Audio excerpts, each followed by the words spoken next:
Happy Friday, everybody. It's Shayan with Integrity Home Mortgage, and this is your rates rundown for January 30th, 2026. Not much has changed since last week, but let's start by taking a look at the numbers, anyways. 10 year Treasury yields are lower by less than a basis point to right around 4.24%, and mortgage rates are essentially unchanged.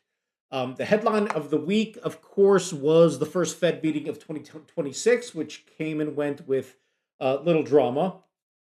As we expected, the Fed went back into pause mode after three consecutive rate cuts to end 2025. Changes to the statement were fairly minimal, and the dissenting votes came from Governors Waller and Myron, who both preferred to see more cuts, which is a drum that they've been beating for a while now. So no surprise there either. The long and short of it is that in its decision to pause, the FOMC sees now both jobs and inflation stabilizing, those risks being a little bit more balanced right now, and rates currently within the range of neutral. And so, in their opinion, it's an appropriate time to wait and see what happens to the data and just kind of sit back for a little bit. So basically, a benign result, and that's why rates are basically unchanged on the week. Even more benign was Jay Powell's press conference, where he effectively steered clear of anything even remotely controversial. And with data having stabilized, controversial stuff is really all people care to talk about. And why is that? Well, whether you're talking about lawsuits or investigations or public criticism of Fed policies by political leaders, all those things boil down to one main concern, and that is Fed independence. Well, what's Fed independence? It's the ability for the Fed to make what are often tough monetary policy decisions for the good of the overall economy and without political interference or influence. This is one of the most fundamental foundational aspects that has provided for a stable macroeconomic environment in the U.S. for decades upon decades. Why is this important? Well, let's take a look at an example that we are all at this point pretty familiar with, and that is inflation.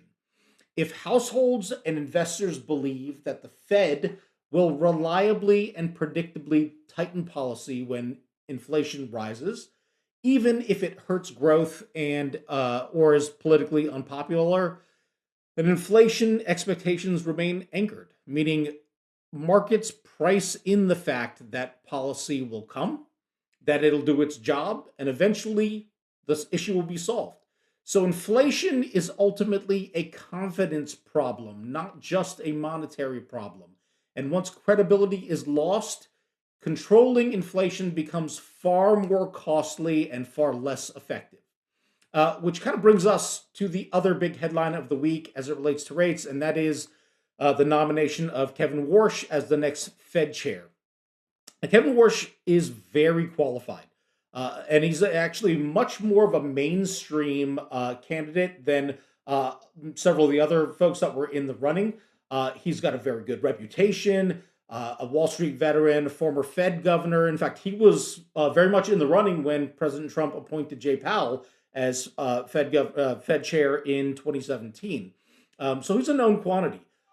He has been, however, a very vocal critic of current Fed policy, arguing that rates should be coming down much faster and by a larger amount, which is really interesting because he's long been known as a bit of a policy hawk, often highlighting the fact that inflation should be the Fed's number one priority and that they should do whatever is needed to contain it.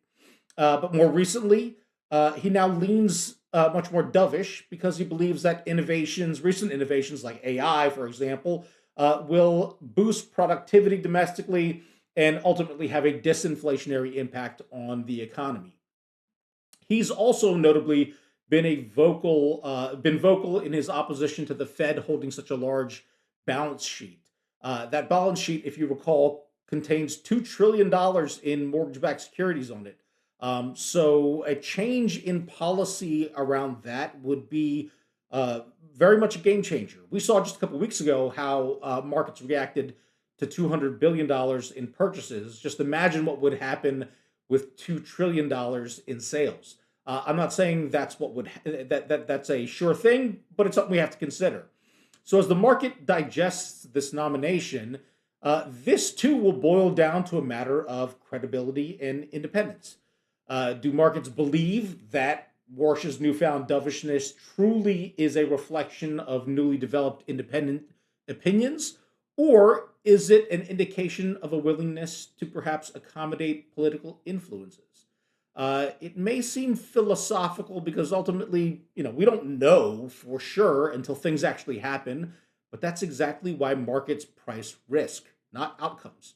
So the answer to this question is far more potentially impactful to mortgage rates than whether or not a new Fed chair decides to cut Fed funds another couple times this year. Something to think about. That's all I got for this week. Have a great weekend, and we will see you next Friday.